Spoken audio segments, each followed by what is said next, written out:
From the combined crew of blindandroidusers.com and accessibleandroid.com, it's time for your favorite Android podcast. Kick back now and enjoy another fine episode from these fanboys and gals as they navigate Android from a blindness perspective. And now, here's your crew.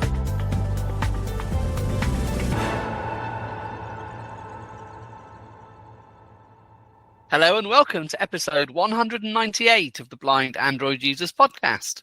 I'm Ed Green and I'm here today with my co-hosts Warren Carr, Sally Kundus, Karine Kiwan and John Dyer.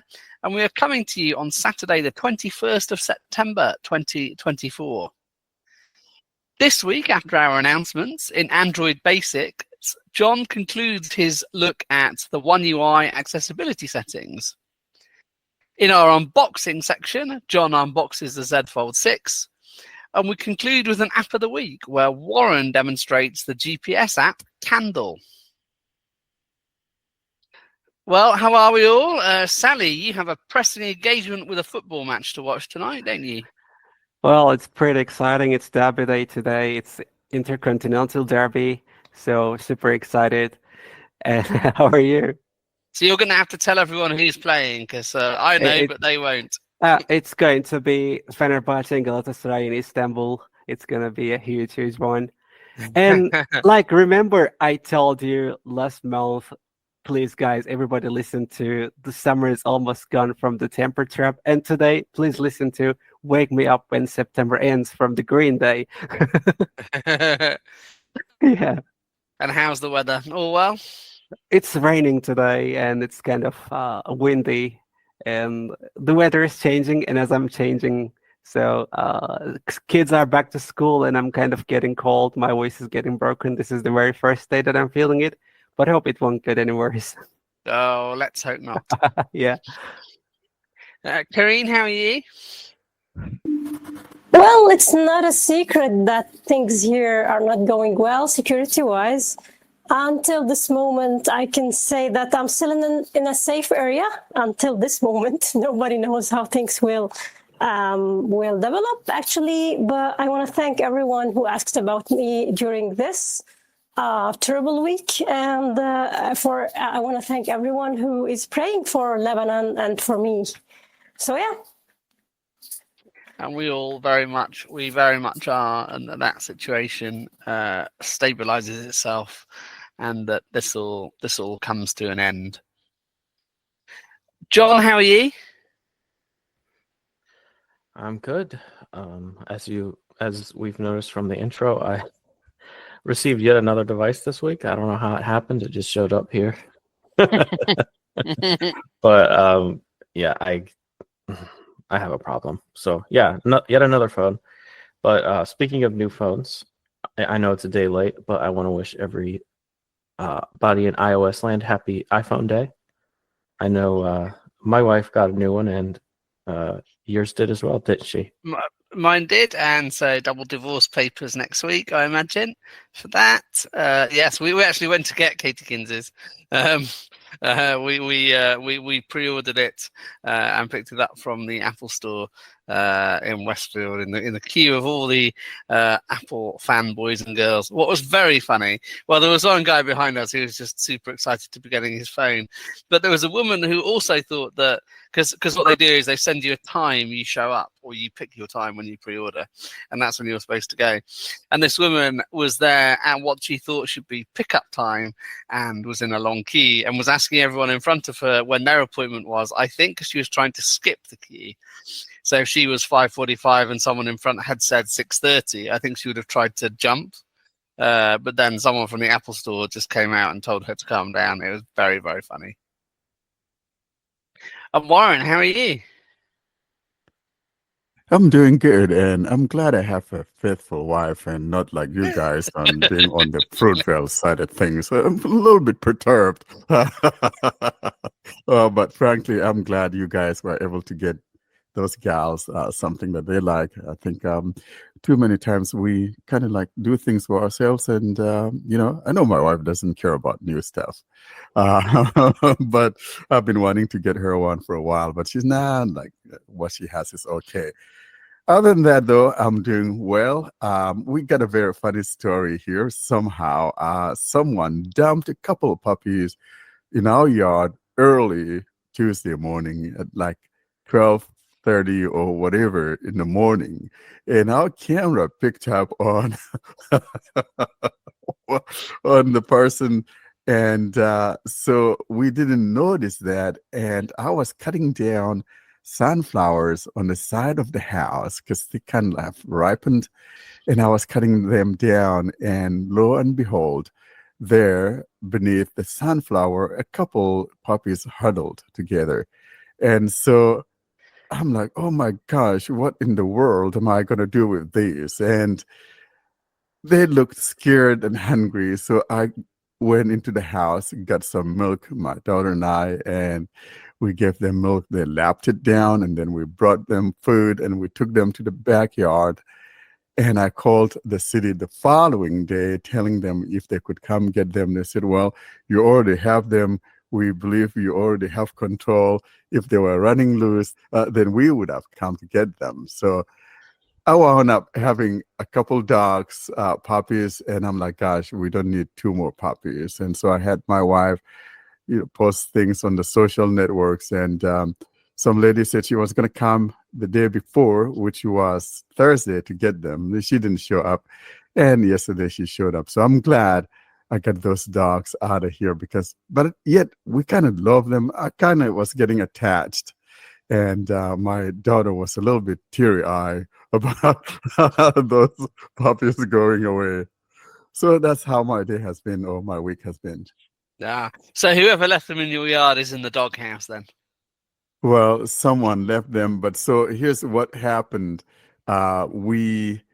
Because we don't have the subscription, which I should, to my Nest Cam, because it showed up at 12:30, but you only have 3 hours to look it up. If you don't, then that footage disappeared, even though it says someone was there at 12:35 in the morning.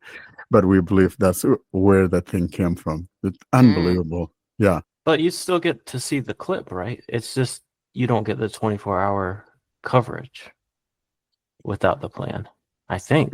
No. If you don't have the plan, every clip that shows up disappears after 3 hours. Yeah, but that's what's been happening here. But nice weather though, otherwise, and it's a beautiful thing. Nice. I got a lot of pumpkins growing in my yard, lots of them. Halloween lanterns all sorted then. Exactly.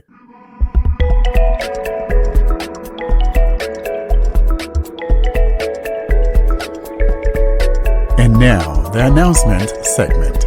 This is a segment dedicated to things we want you to be in the know. And now for this week's episode, here's your announcements.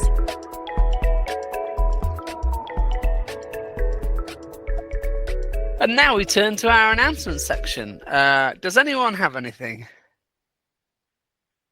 Well, we're kind of still encouraging you guys. We got a couple more episodes before, or actually, yeah, well, so 99 or 199 is next week. And then on the 5th of October is that big milestone, the 200th anniversary, of which we're inviting you guys to come on and celebrate with us.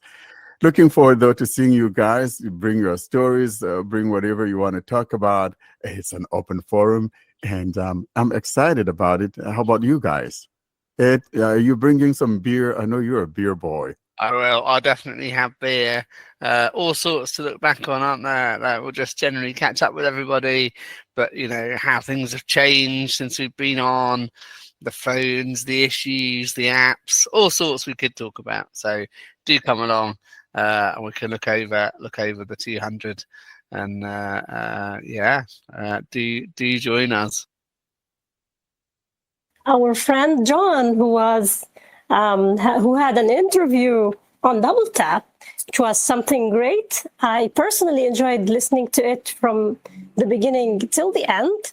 He gave a lot of useful information and thoughts. So I think we should put this in the link. In the podcast for people to listen, and it should be in the show notes. What do you think, guys?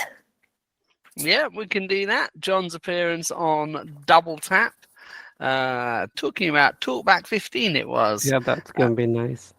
Yeah. And now, the Android Basics segment. This is a segment where we discuss the things that power your device from behind the scenes. And now, here's this week's episode, Android Basics. And now we turn to Android Basics, and we continue our look at Samsung One UI settings. And John brings us the concluding part, and it's part 3 of accessibility settings. Hello, and welcome back to our series on Samsung's One UI. Today we will be finishing up the accessibility settings. In the last installment, we covered a few things, but what we ended with was interaction and dexterity. So I'm in the accessibility settings now, and the item after interaction and dexterity is Advanced settings.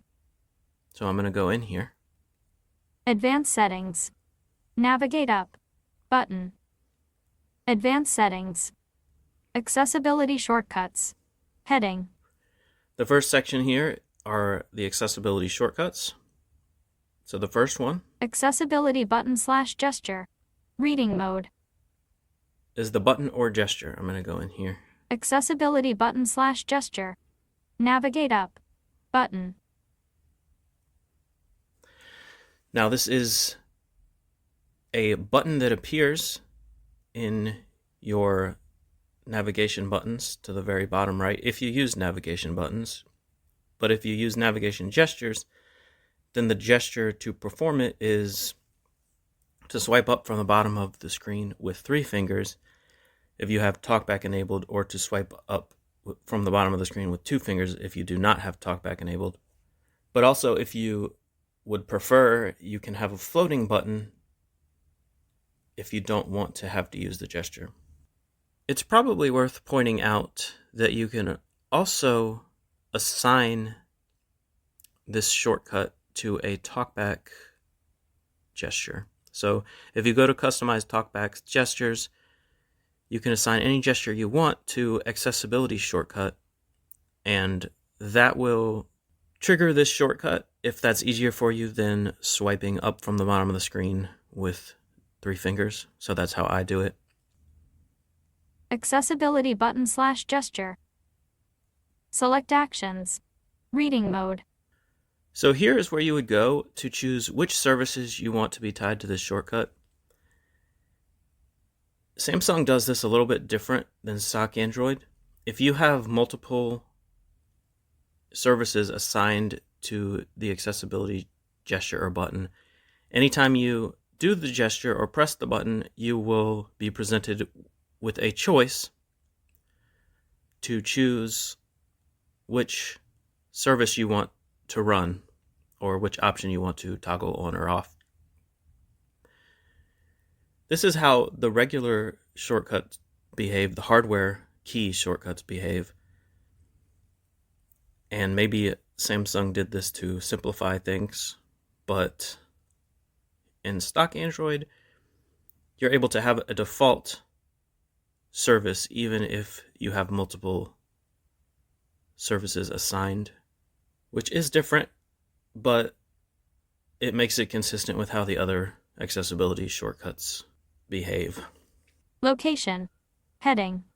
So under this location heading is where you would change it to use a button if you don't want to use the gesture. Selected.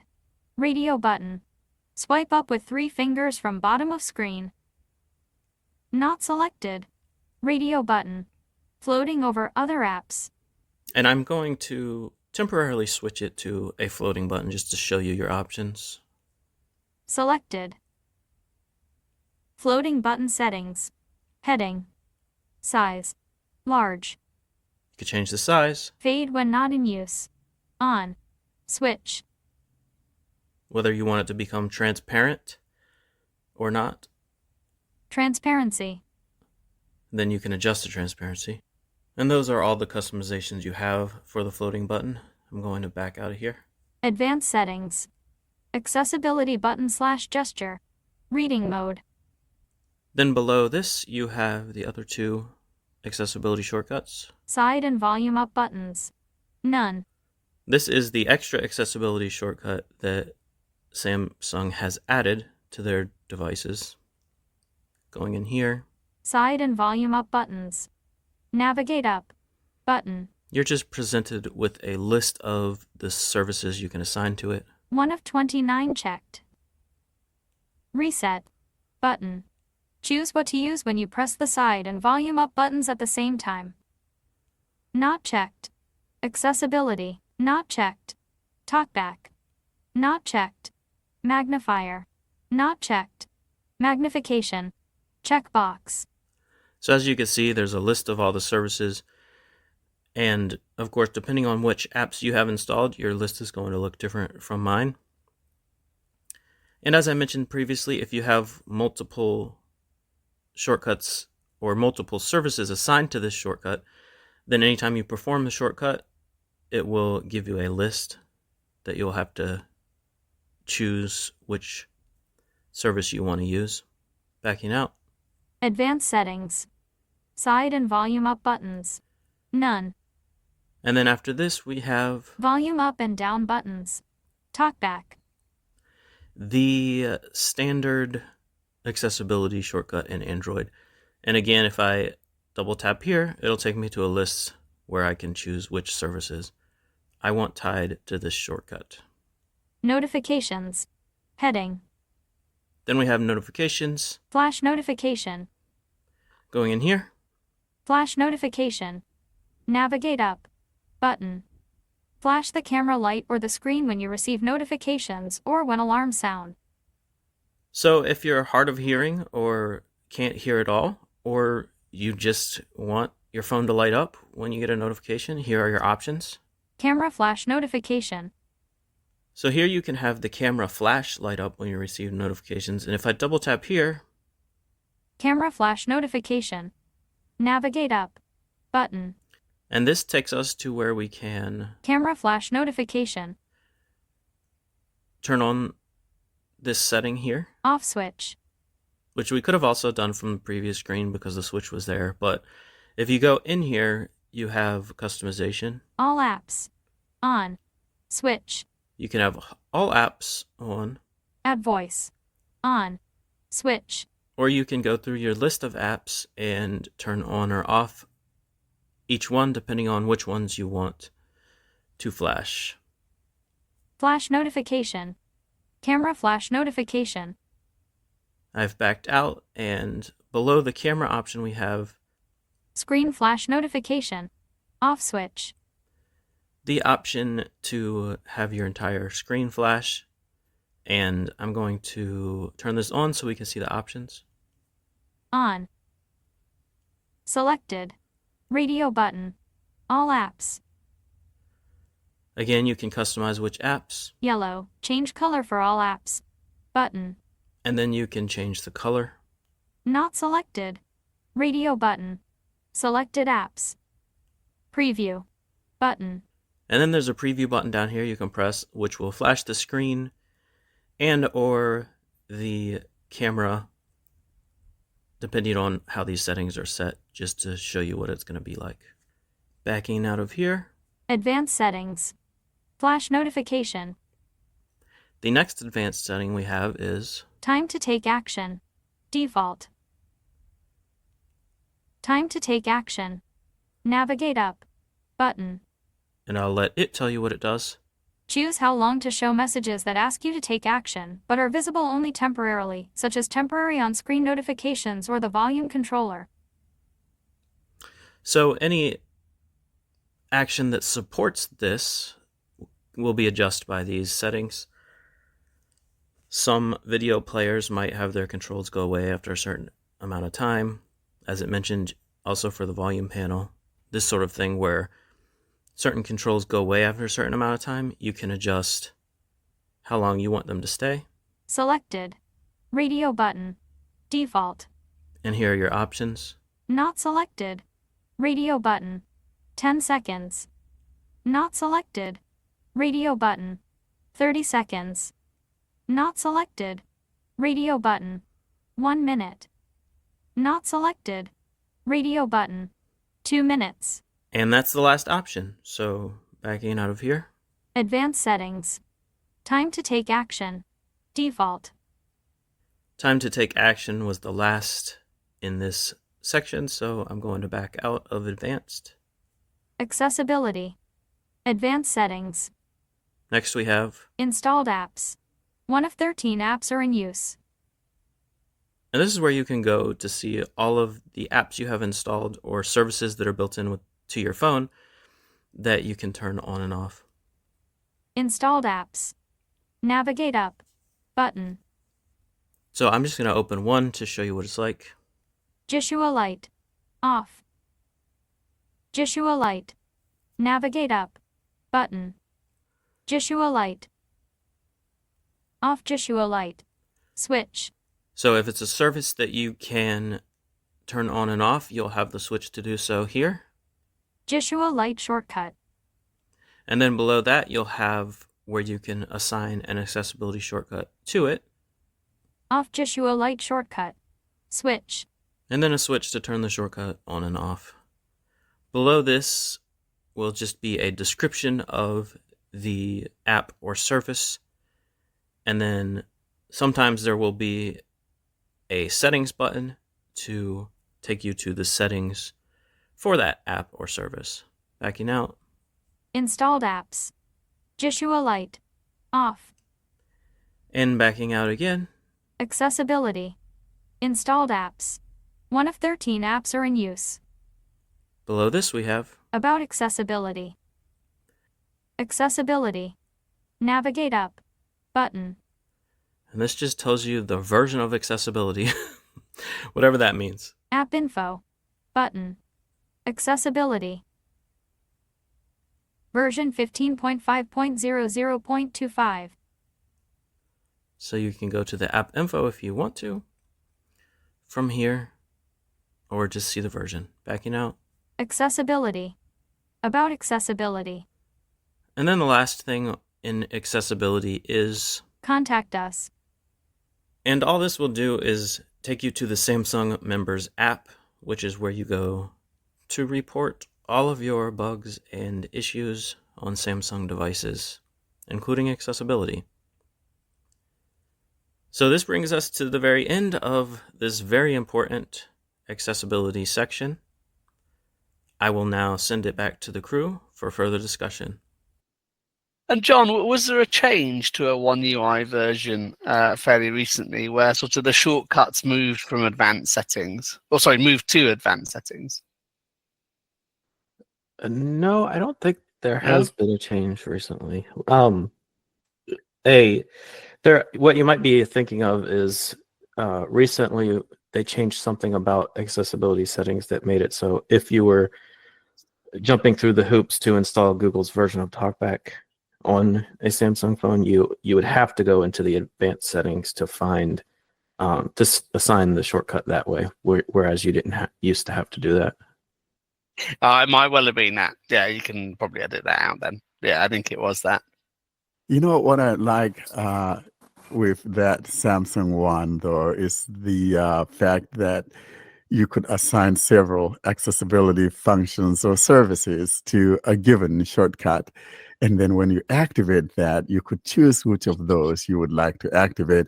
I mean, it's good, and yet in the same breath, it could be a time waster, because if you just want what you've assigned to a given function to just pop it, then you have to find it and tap on it. So it's both a blessing and a curse in a way, but it depends on the person. If you like having multiple things assigned to one single service or function and just pick out from there, I think that's a very good thing. I like the idea. Well, I have a question for you all. Actually, the time to take action feature, did anyone try it? I mean, did anyone try to increase the duration to see if it works? That's a very interesting question, Kerry. Now, frankly, to be honest, I haven't tried to adjust it from the default, say, hey, I want to set that to maybe a minute or 30 seconds or whatever, something silly like that. But I haven't tried it. I can't say for sure, but I think it should be able to respect that unless something odd is going on. And how wide do we think that feature goes? Like sometimes certain apps will display a notification kind of at the top of the screen when the phone's unlocked, won't they? Would the time to take action affect how long that stayed there? You know, like if you have a message come in but you're doing something else, you can kind of touch the top left of the screen and you'll see that message there. Do we think time to take action might hold that message there for longer, or is it only in kind of a smaller subset of action related notifications where it would work? According to the description, that is one thing that's supposed to affect, but like Warren, I've never adjusted this setting. Kareen, did you try it? Is that why you're asking? Is it not working for you? Because I didn't try it, I'm asking actually to see if someone has tried this one. Because I think it's interesting. However, I didn't bother to take time to try it. But yeah, it's something interesting if it works. I'm not sure. As Ed said, will it work in all situations? Like when you have something like a pop-up, will it work, or is it going to work just in limited scenarios? This is what's what I'm interested to know, actually.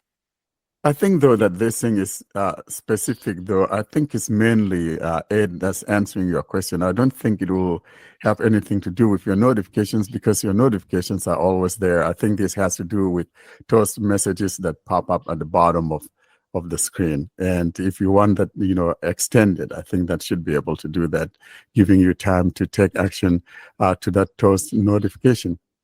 Well, there's an example. I don't know if it will work there in video players. Actually, I think that John mentioned this one. So when you tap the show player controls, you sometimes see the buttons play and pause and stuff, and they will just stay for like few seconds and they will disappear. So I don't know if this will work in such situation or not. So my assumption is that, like anything, it's up to the developer, right? So there has to be some way that developers can tie into this, but whether they do it or not is a completely different thing. Like there is an option to turn on audio description globally, in the accessibility settings. But if the app developer doesn't tie into that, and then you may still have to actually go into the controls in that media player in that app to turn on audio description. So it just, unfortunately, it depends on the developer. Is this only on Samsung devices? Is it a One UI feature, or is it there on other Android phones, like on stock Android, like Pixels? I think I've seen it on stock Android also. It's definitely on stock Android as well. So it's a feature of Android that anyone can take advantage of. But it's interesting. I'm going to try to see how long that thing would last. I'm kind of curious, but I think, like John says, though, it probably also may tie in with whether or not the developer has opted into something of this nature. Yeah, but with the notifications, the pop-up notifications, since that's handled by the system, I would assume that for every app, it would affect the time that stays on the screen. But I guess we'll have to actually try this and find out. I think I will, because for my intercom app, that might be quite helpful to save having to pull down the notification shade when it disappears too quickly. Yeah.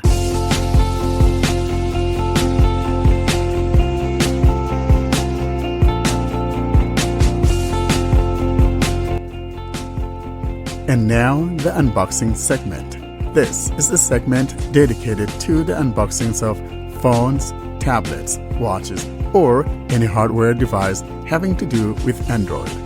And now, here's this episode's unboxing.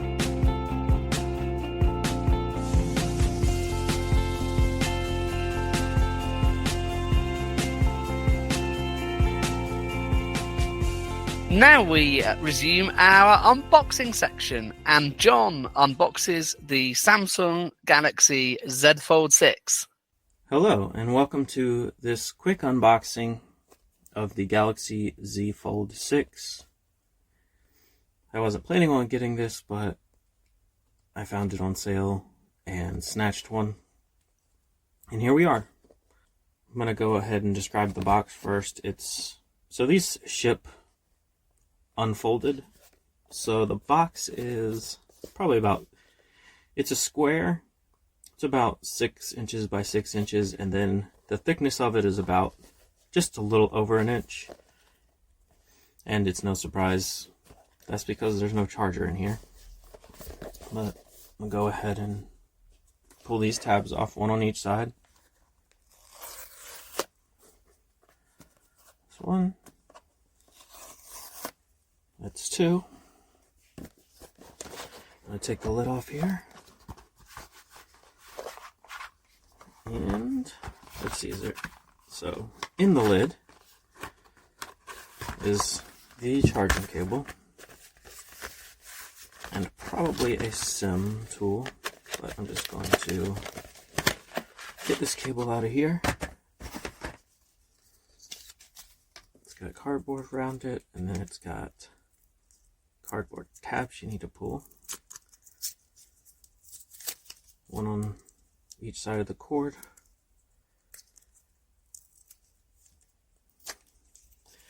Alright, so let's see how long this cord is. About a 3 foot. Yeah, it's a 3 foot cord. Nothing special, it's not braided or anything, just your typical rubber insulated cable. I'll put it off to the side. Let's see. In here with the papers that we're not interested in, and should be a SIM removal tool somewhere in here. So yeah, it's when you pull out the cardboard, it's attached to the cardboard.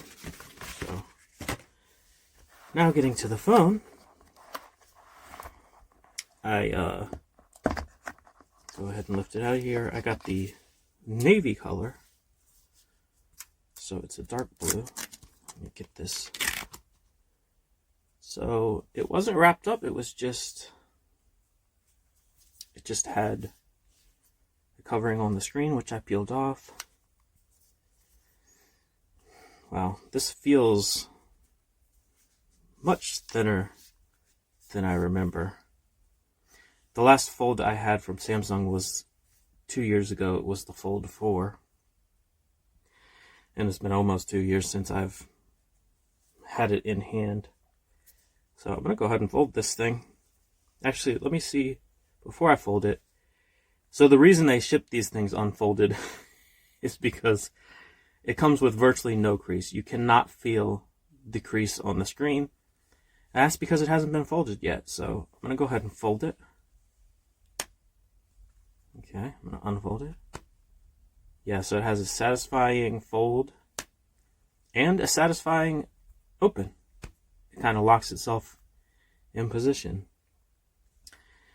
And the more you start to use this and have it folded, so once you have it folded and in your pocket for a while, that's when the crease starts to become a thing. But a lot of people don't seem to notice it or forget about it. I know as a blind user, it actually comes in handy sometimes if you're doing a split screen, and you're using Explore by Touch, you can feel which side is which. So it can actually be a good thing. So I'm going to describe the device. Unfolded with the big screen facing me. There is volume keys at the top. They're clicky. Then there's the power key, which is flush. It does not protrude at all. And that's also the fingerprint sensor. That's below the volume keys on the right. Let's see how clicky that is. Pretty clicky as well. And then along the bottom,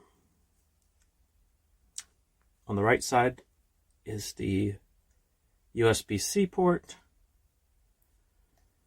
Going along the left side. Actually,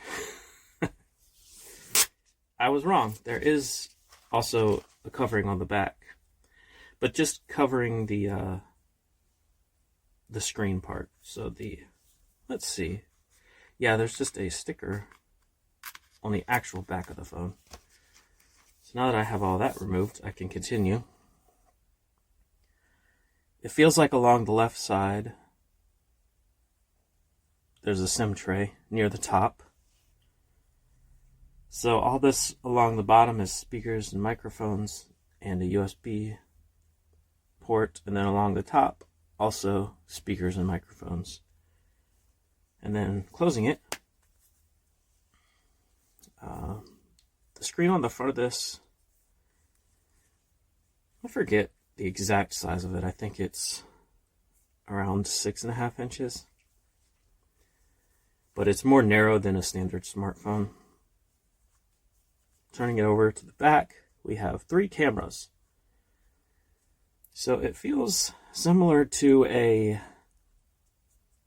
S20, I think it's been like this since the 22 series, but any recent S series that has the 3 vertical cameras, it's just like that.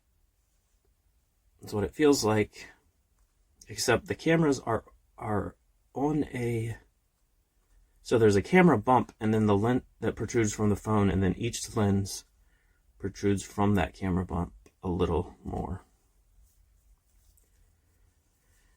All right, I'm going to turn it on. I'm pressing and holding the button now.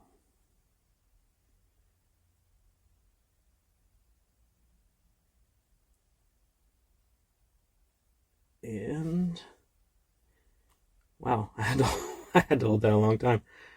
I just got a vibration. I thought it was dead for a second.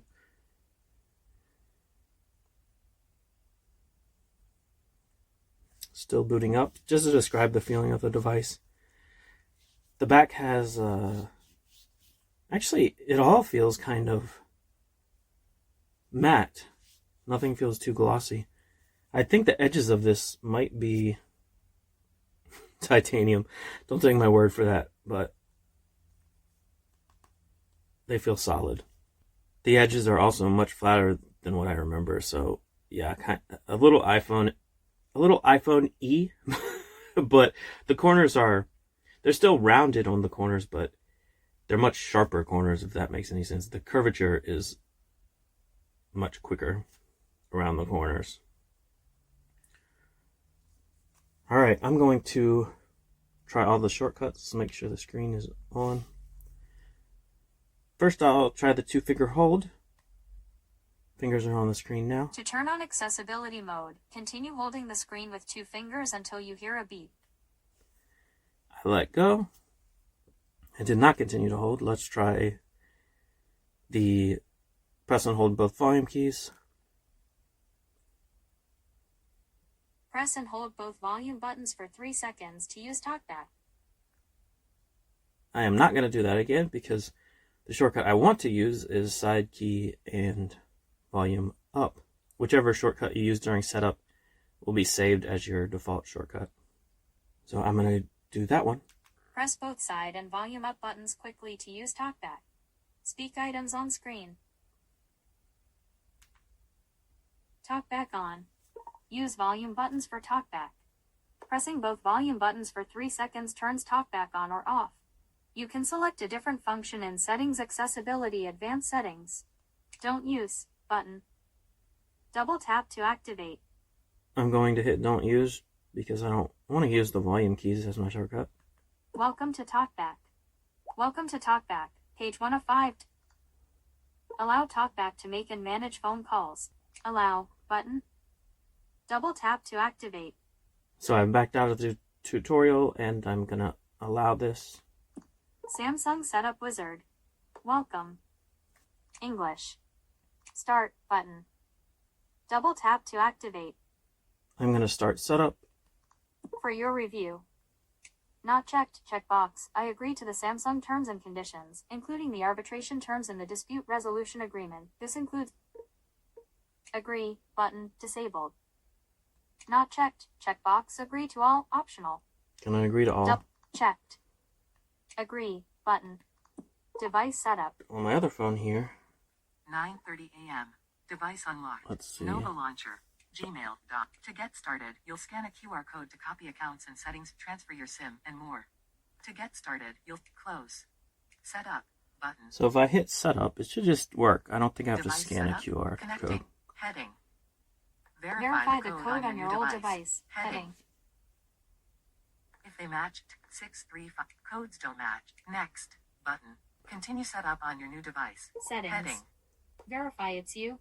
So I'm just going to call it quits for this unboxing at this point because I know you don't want to sit through the setup with me. Just wanted to show that it was accessible out of the box. Again, as always, thanks for listening. John, you hinted at this at the start, but the way you obtained this phone was quite entertaining, wasn't it? Yeah, I had no plans on getting this phone, and unfortunately or fortunately, I have an app called Slick Deals set up to alert me when there's a really good deal on something. And this was one of those things that seemed too good to be true. So I was like, it was basically like $1,200 off of the phone. And not like a carrier $1,200 off if you promise to stay with us for 3 years, but like buy direct from Samsung unlocked for $1,200 off. And I was like, this can't be right. So I go to the website and I'm like, oh, maybe it is. Like you had to get a certain color and configuration. It was the 1 terabyte version. And then I was like, oh, this looks right, but it's not going to let me put it in my cart. And I put it in my cart. I was like, oh, it's not going to let me buy it. Then I buy it. And then I'm like, oh, well, it's not going to ship. And then it ships. And then it gets here. And then I had it in hand and I'm like, I get Lookout. I get my phone out and use Lookout to like read the box. Cause I'm like, this is going to say like, this is a Galaxy Z Fold 5, or this is not the 1 terabyte version or something. But no, it was the phone, and I got it for a really good price. So you're waiting for now is the US Marshals to turn up, take it off you. Yeah, exactly. So does putting down a chunk of change on this mean that one of the other ones is going to have to go, or the S24 Ultra and the Pixel? It was the 9 Pro you got, wasn't it? Not the 9 Pro XL. Are either of those in danger? Yeah, the S24 Ultra is in danger. I just put it on a credit card, so I'm gonna have to pay it off somehow. Either just return it to Samsung or sell it secondhand. I feel like I could sell it and get more for it than I paid for it. So maybe make a few dollars there, or get rid of my S24 Ultra. Yeah, so something's got to go. Yeah. I think all I can say is that, you are a horse thief. You got that phone for basically for $1,000. I like Slick Deals as well. I use that app. I've got some incredible, offerings on there. Sometimes they sound unbelievable, but it's true. So I'm glad you were able to take advantage of that. And that's why a lot of times I don't have it sending me notifications, because I know it's only going to get me in trouble. I was going to say, Warren, was that one of the apps you do allowed to send you notifications? I have that for a while, and Woot, WOOT, both of those. And I turned the notifications off because I'm getting too much. He doesn't crap. even have messages allowed. I know. notifications, but then I know. I thought it was only Slick Deals. I thought it was only Slick Deals that he allowed. Oh my goodness, yeah, but those things can really get you onto trouble. And another one that gets me in trouble is Groupon. Well, this kind of chance is coming to us only once in a year, like once in a lifetime. John, you must be so lucky, and you wish you could spend it for something else. It's like it reminds me, one of the prettiest girls in the school was sitting next to me in the high school. That was my wasted chance on this. yeah, exactly. You have to take advantage. You only live once. She might right? be cheaper now. I don't know. Exactly. She's kind of wised up, and probably has more senses now. So go ahead, play your card, my boy. Yeah. So we're a few days post unboxing. Well, not actually, we're around 1 day post unboxing. Have you played with it much? Yeah, I got my SIM card or my eSIM transferred to it last night, and I was setting up the home screen today. So I guess the short answer is not really, just regular setup stuff, getting it configured the way I want. But yeah, I'm gonna use it for at least 10 days, until the return window closes and see what I think of it. Yeah. And does the issue you were talking about on double tap, you said the flip, the cover screen, Google's Talkback doesn't work very well on Samsung's Talkback. Will that be the same on the Fold front screen? No, that doesn't actually affect the Fold because, whether you're using the front screen or the inside screen, they're both just the regular Android OS. One's like the phone OS, and then one's the tablet OS. So everything's perfectly accessible with Talkback. But with the Flip, Samsung has their own like customized interface on that small screen. Because the Fold front screen should be big enough, shouldn't it? It's phone size, so they don't need to do that. Yeah, exactly. Yeah. Well, my comment about this whole thing, you thought that you had a bargain and that was a great deal. I want to ruin your excitement by telling you that you could just grab this one from wish.com, and it would be for $10, and it will be the Samsung Galaxy Fold 6 Pro Max. So it would be better than the one that you got. So I think that you all know about wish.com and the stuff that they have. So those guys are really... Oh my God. That would be the Yeah. Chinese version. And Yeah. maybe if you bargain Indeed. hard, you may get it for $2.50. Yeah, maybe. But it would be the Pro Max, so it would be better. Yeah, but speaking of the Fold, what I like about the Fold is one thing. I think John knows what I like is the folding and unfolding sound, and I'm glad that he folded and unfolded the phone several times while he was doing the unboxing. Actually, I'm not the person who likes to own a Fold, but yeah, I think the folding sound was satisfying, really. It was good. Well, I want to know if any YouTubers have tried really hard to fold it the other way to see if it snaps. Like it makes the noise, so carry on pushing. Yeah. You'll have to ask Jerry Rick everything. Yeah. What Yeah. That would be fun. I think someone should make a rollable phone as well. That would be cool. Like a projector comes down. I think Samsung is probably working on that, aren't they? LG tried it like years I read ago. something about You that. remember LG Wing? The wing thing is a little bit different, though. It's kind of like a secondary screen. Yeah. I just don't like the wing. I've seen the wing. I don't like it. Yeah. It was I an want a interesting cylindrical phone. And you roll it down like a projector, and you can still have the switchy portrait landscape thing. So you can do that and then just turn it. And then I could hang it on the wall or something. You could. Or wear it like you could drape it over your shoulders like a cape. And then you do that on the backside and then tap the screen like on your shoulders. Imagine that. Good. I like that idea. Yeah, Nothing is really possible, cool. Nothing is And possible. if you're a really. blind kid, someone could snatch it away from you. It's even better. No, because it'd be under your arms. You can't do that very easily. Okay. I see that. It's much easier to pick something out of someone's pocket than it is to take them off their body. Like you've got to get too close. You've got to pull it. You're there longer.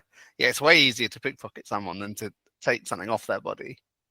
It's one of those things. Happen to be one of those that I don't want to have my phone in my hand and walking down the street say I'm trying to use it for navigation. I think that's so silly. No, you're fine. You've got a Pixel. Literally, no one's going to steal it. Oh boy, here we go again. Lord have mercy on the boy, forgive his trespasses. Forgive, forgive me, it's Fisher Price. Hate ons. Mercy. Although to be fair, I saw the Pixel 9 Pro, well, the 9 series in a phone shop the other day. The best I'll say for it is I didn't think it was awful. So, like, I'm still not buying one. Yeah, But, you're coming around. well, Frankly, the Pixel 9 series, I think Google has a total different design language here, and it's absolutely beautiful. I like mine. I mean, I don't like that boxy feeling. I mean, if you're coming from Fruitvale or from Sony, you're gonna like that. I mean, I don't mind it. I have it in a case anyway. So, but yeah, it's beautiful. I actually think that speaks volume. Ed saying it's not horrible is better than anything Warren could ever say about it. As far as, Thank you very much. as what people take away. Yeah. So that I know I'll take that as a big compliment. it is a big compliment, and he just doesn't want to say it because he's got to keep that facade going on. I don't like the Pixel. Just a cow thief. That's all. I still don't particularly want a Pixel, but it's not absolutely awful hardware wise these days. It's a good phone. It's a good phone. I do like the S24 Ultra though, but I wish just the Samsung launcher. Like I know I can change it, but I thought I'd give it a chance, and it's just really annoying me. What don't you like? I like the Samsung launcher. The one So you the are, I stupid like app it. screen I don't like because you used to apparently be able to have it vertical with good lock, and now you can't. It's on the stupid pages. You don't seem to be able to add items to the dock using Talkback. You can take them off, but I don't quite see how you put another one on. You'd have to double tap and drag to do that. Yeah, like it doesn't work with moving it, does it? Right, because it might let you create a folder with one, but it won't because there's no empty spaces on the dock. But Well, there are because I took stuff off the dock, so there are empty spaces. It just won't let me put anything on them. That's interesting. Yeah, it It's does one have of those oddities that now and then happens, and it happens with all of them. Yeah. Something odd will happen out of nowhere, out of the blue. So It- I've noticed that myself somewhere, but it's just annoying. You just have to do the second method. Yeah, and it also has this issue because this is fresh in my mind because I was setting up a phone this morning, but it has this weird issue where like you'll remove an app or move it into a folder or move it, and Talkback will think it's still in a place where it's not, which is super confusing. And I have enough vision to see that the icon is literally not there anymore. But when I touch that empty spot, It says Talkback tells me it's there, and it's like, Yeah. this is so confusing. And I had to like restart my phone just to like refresh it. So yeah, and another thing it does is for whatever reason, if you long press, so if you double tap and hold to long press an icon, it works fine, like to bring up the menu. But if you use the Talkback, because I have a 3-finger tap of Talkback set to do a long press so that I don't actually have to long press anything. But when I do it that way, for some reason, the menu pops up for like not even a full second and then goes away. And that's also been annoying me. Yeah. That's like that button in Chrome, isn't it? Or the other browsers where you tap it and it like the menu stays for a millisecond and you have to be really quick to find it. We need to be able to adjust time to take action there. Yeah, exactly. Yeah, exactly. And so this is one of the some of the quirks that we have, with the One UI is just like when you install an app and it says it's pending. The icon says it's pending. However, if you move it to a different location, it will tell you the name of the icon. So it's very interesting. The other thing I would change about adding apps to home screen in Talkback generally is like if you're in the apps list and you go add to home screen, it shouldn't actually add it. It should just present the home screen grid and ask you where you want to drop it. Because what it does is puts it in the first blank spot and then you've got to move it again if you don't want it there. And that's really annoying because I like my apps to be in particular places. I get a lot of people might not care, so maybe it's a toggle. Yeah. It's interesting because first heard you start talking about it, I thought you were going to go in a different direction. Because what I want to happen, and I guess it's different for everybody, what I want to happen when I add something to the home screen is it to put it on the home screen without taking me to the home screen. Like, because the way I wanted to do it is just add them all in order, so I'd find them in my apps screen, add one, then go to the next one, add one, but it keeps taking me back to the home screen. Then I have to find the right page on this silly, like, horizontally list. Yeah, but for rumor has it One UI 7 is going to bring back the vertical app drawer. But it was supposed to be 6.1.1. That was the thing I saw, and it's not happened. Yeah, maybe I'm getting it mixed up. But it still needs good luck. Like, it was never in One UI, was it? You needed good luck to do it. Right. I think the rumor I saw, though, is that they actually are bringing it to I mean, they should. One UI, which might be why they've taken it out of good luck. Yeah, it's really annoying. The other annoying thing is I want more rows on my home screen, so I might just go back to Hyperion anyway, because the most I seem to be able to get with good luck is 8, and I want 12. Do you use the Pro version of Hyperion? Yeah. Is it still updated? I mean, are they still updating it? I'm not sure. It still works. I haven't actually checked when it was last updated. Because usually those apps are not receiving updates. I don't know about Hyperion, but many of the launchers that were there, those launchers that are based on the Pixel launcher are no longer receiving updates. Launcher is starting to get updates, but they are still in beta, and they are not in the Play Store. But it's good to have them. But I don't know what about Hyperion, because actually it has a Pro version, which Launcher doesn't have. So I'm just interested to know. I'll check. I haven't looked when it was last updated, but it was it still functioned perfectly happily, and it's good. Unlike the Pixel launcher, you can take the search bar off, which is just annoying, and get rid of all the Discover nonsense.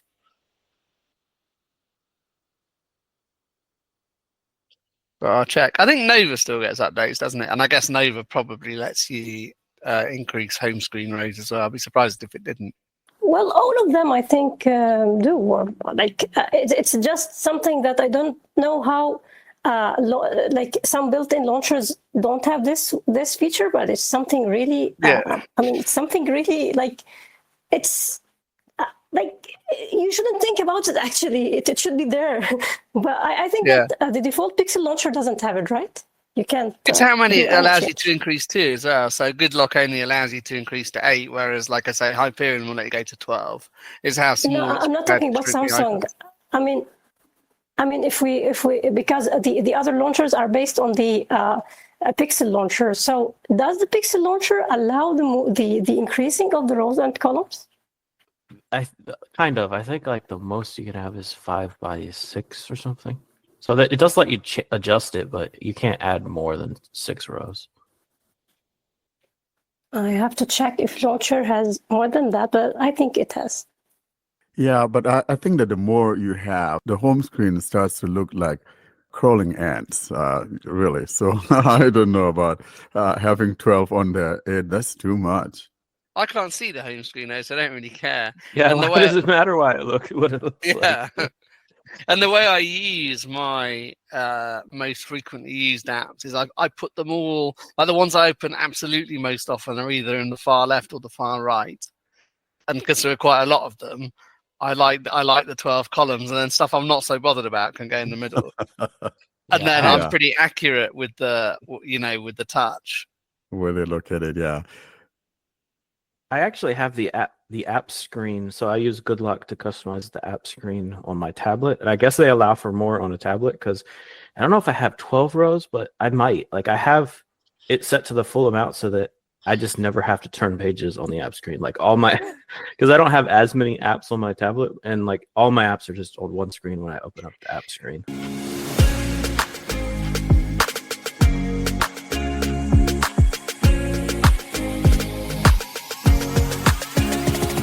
Up next is the App of the Week segment. This is a segment dedicated to app demonstrations. Should you have an app that you would like to demonstrate for our listeners, feel free to send us the recording of such an app demo to contact us at blindandroidusers.com. And now for this week's episode, here's your app of the week.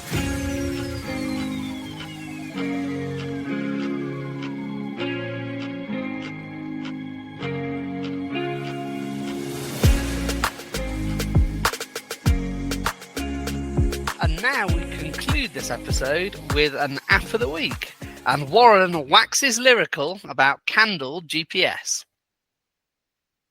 Hi, for episode 198 app of the week, this is demonstrating a navigational app simply called Candle, C-A-N-D-L-E.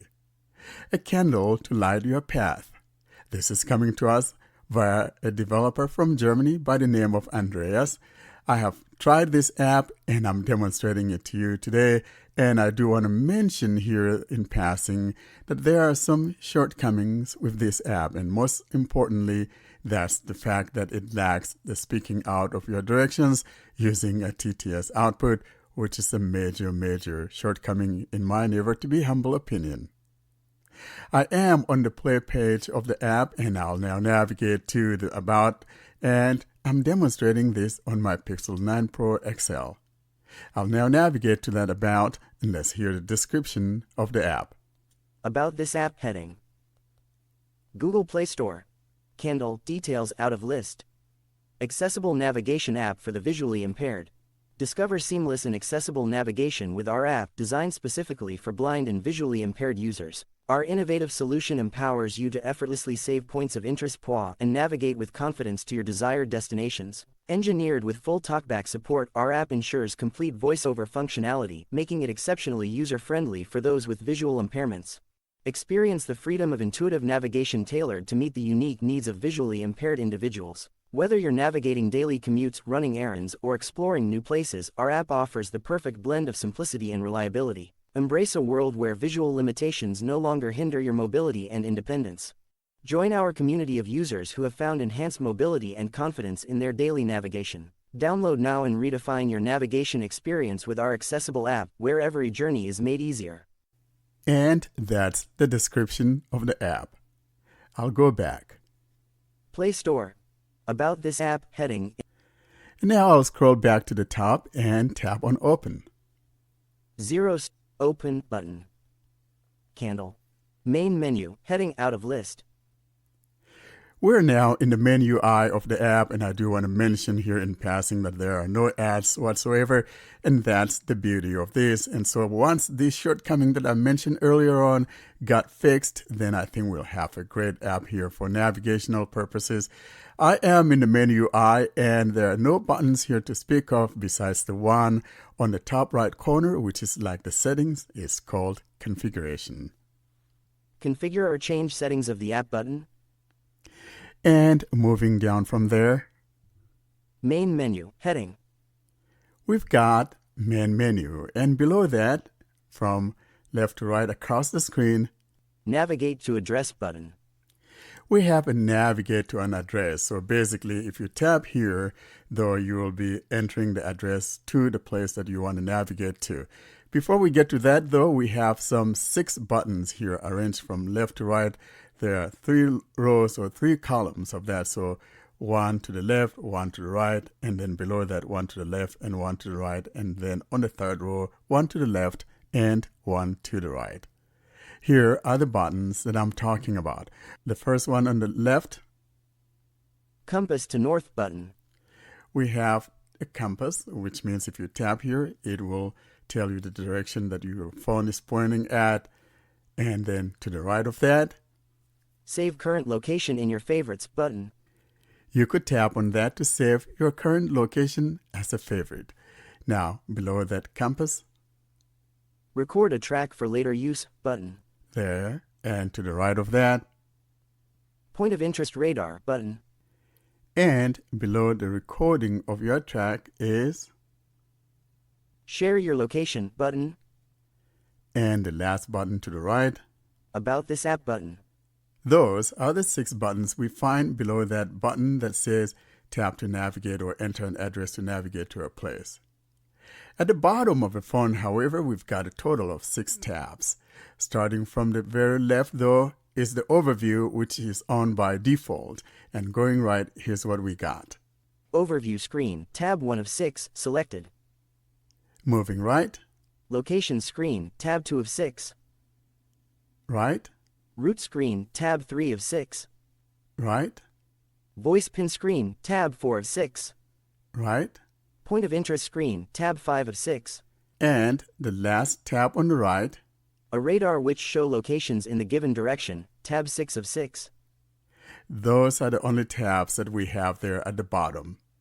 Let's take a quick look, though, at the configurations, that is the settings there on the top right corner of the phone, and see what the configuration is like. Configure or change settings of the app button. Back button.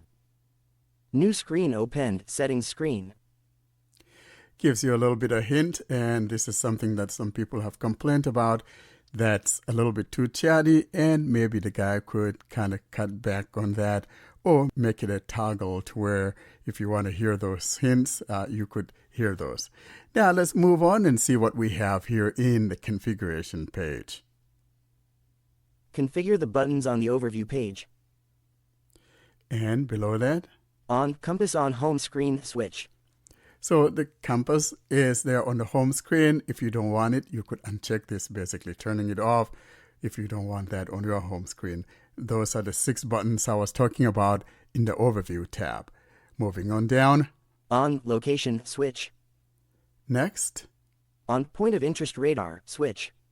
Next. On route recording switch. Next. On share switch. Next. GPS settings for this app. We now come to a heading for GPS settings, and below that, Off allow permanent access switch. in other words, if you wanted to have permanent access to your location, you could turn that on. For me, though, I only wanted to have access to my location while I'm using the app, so I have this one turned off. By default, it's off. Next, Common features for this app. we come across a heading for common features, and below that, On enable dictation input switch. in other words, if you don't want to use a voice dictation when you're trying to type in an address, you could turn this off so that you don't have that button to the right of the edit field. Next. On vibrating compass switch. Next. On vibrate feedback during routing switch. Next. Not well tested beta features. We now come across something in beta, and here's what we got. On route recording switch. And that's all that we have in the settings. I'll now go back to the main UI. Configure or change settings of the app button. Now, I'm going to show some quick things here before I bring this to a close. Let's tap on that compass, though, and see what I'm talking about. Compass to north button. A compass that can announce the cardinal direction to you. Heading. New screen opened. A compass that can announce the cardinal direction to you. Northeast. And I'm going to Northeast. move around. North. You feel the vibration. Northwest. For optimal compass performance, please hold your phone horizontally. West. Southwest. South. Southeast. Southeast. East. You got the drift. Northeast. And at the bottom is a close button. Close button. Compass to north button. And now, going back to the top, You are at 481 horizon. it says I'm at 481, and that's not my address at all. That's one thing to keep in mind. For some reason, sometimes it doesn't give you the right address. So if you're going to be entering your address as a starting point, you want to type in your address, and it'll populate it within the suggested addresses, and be sure to tap on the one that matches your correct address, because I noticed that it doesn't often get the right address where you're located at. Also, it does not have imperial measurements. It seems this is all a matrix. Now, below that, though, let's tap on that place to navigate to an address. Navigate to address button. And I tap. Text input field. On the right, there's a button for speech input support. Showing English US QWERTY. New screen opened. Enter part of an address to find matches. Select the best one. There we have it, and here we could type in the address, or to the right of that edit field is voice dictation. I'm going to use the voice dictation, and I'm going to ask it to bring up the address to my local post office here. Speech input. 202 East Seattle Avenue. Your voice input 202 East Seattle Avenue. Keyboard hidden. And now I'll put my finger down and see if it pops up in the suggested addresses. Text suggested addresses heading. 202 East Seattle Avenue, Moxie, Washington 98936, United States. And I tap. A compass that can announce the cardinal direction to 202 East Seattle Avenue, Moxie, Washington 98936, United States. Heading. 145 degrees to your left to directly face the target location. New screen opened. A compass that can announce the cardinal direction to 202 East Seattle Avenue, Moxie, Washington 98936, United States. And now moving my finger down. 417 meter. Start navigation button. And at the bottom there is a start navigation. Now, as I indicated earlier, it does not have a TTS readout. So in other words, it means you have to have the screen open. And to me, I think that defeats that purpose, because the whole idea, though, is for you to put your phone in your pocket and either hear it being spoken or spoken through a headset, whatever the choice may be. I have contacted the developer about this, and he's going to work on that. I think this is an app that has a great potential, and once those areas are fixed, we will have a very good app. Let's now look at these tabs quickly before we bring this to a close. Let's start with location. Location screen, tab 2 of 6. If I tap, Home. I have my location named as home.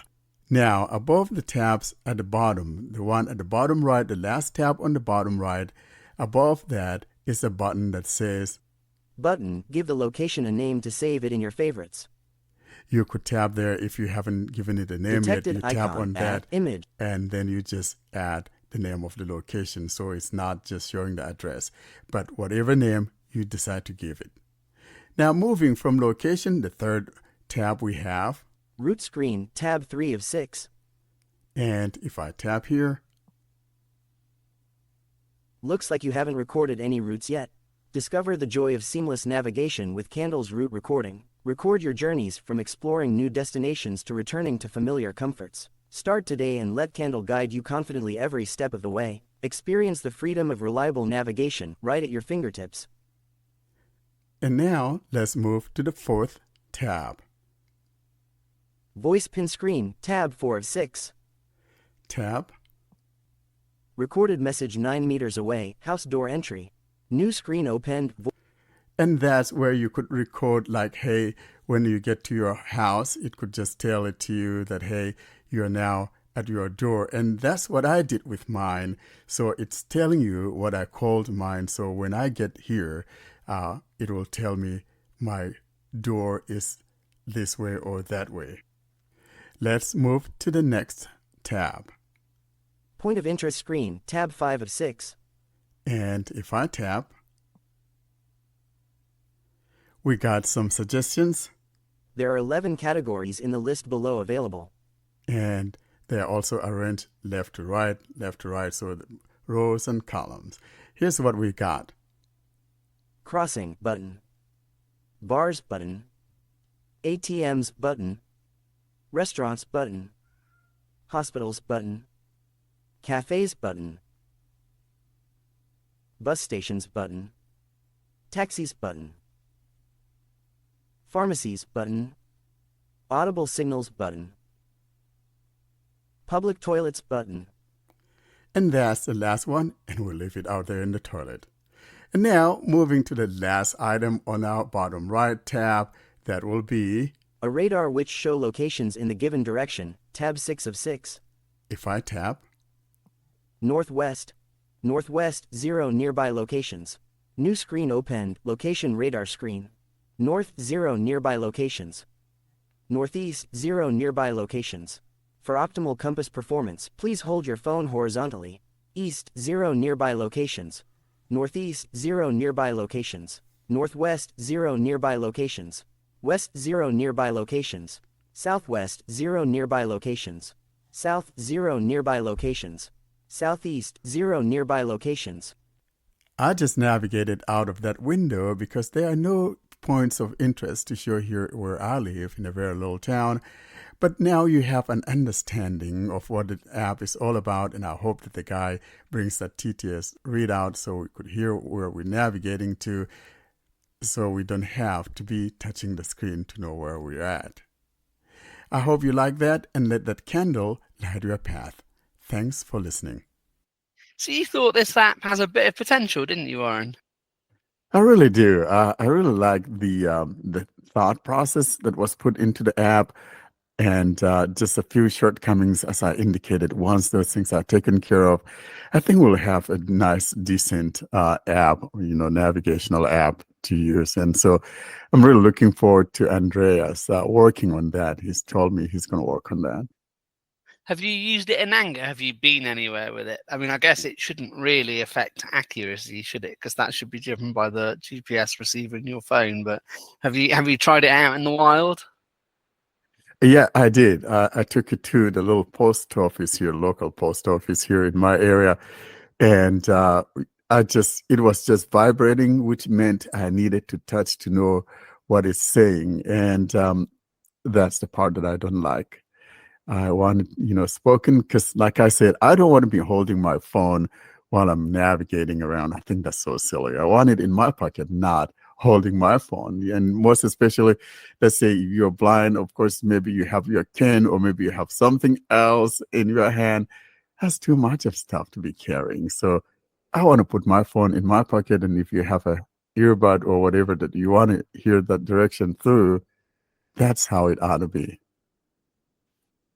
And if you're touching your phone while it's in your pocket, there's the possibility that you look ever so slightly questionable, don't you, depending on which pocket you've put it in. Exactly. I wasn't even thinking of that, Ed. That could look a bit unfortunate, couldn't it? It would look a little bit creepy. That might raise some questions. We'll check your, mental state to be sure. Yeah, that might Oh, be the boy. least of it. Yeah.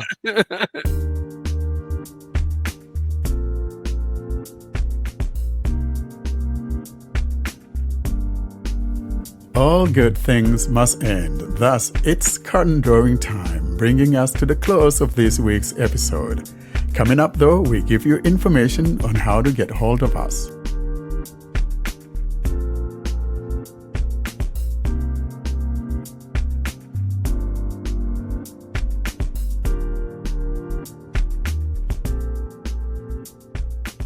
And John, how can people get in touch with us? To contact us, simply send an email to contactus@blindandroidusers.com. If you'd prefer, you can leave a voicemail by calling +1 307 202 9797. You can join our mailing list by sending a blank email to blindandroidusers plus subscribe @groups.io. You can join our Facebook and Telegram groups or subscribe to our YouTube channel using the links in the podcast show notes or YouTube video description. And you can find all of this information and more at our website, blindandroidusers.com. Well, that concludes this week's episode. And as we've said, 2 weeks away from the big 200. But say bye-bye to the nice people, everybody. Bye-bye, everyone, and thanks again for listening. Hoping to see you guys next week. Have a great week. Thanks for listening. Thank you for listening. Goodbye. Thanks for listening, guys. Goodbye. And thanks for listening. Bye-bye.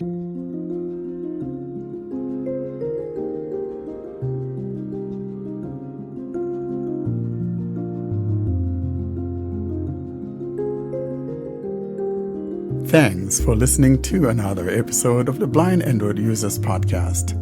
Until we see you next week, don't forget to leave us your comments and suggestions via our email contact or using any of our social media sites. Have a great week.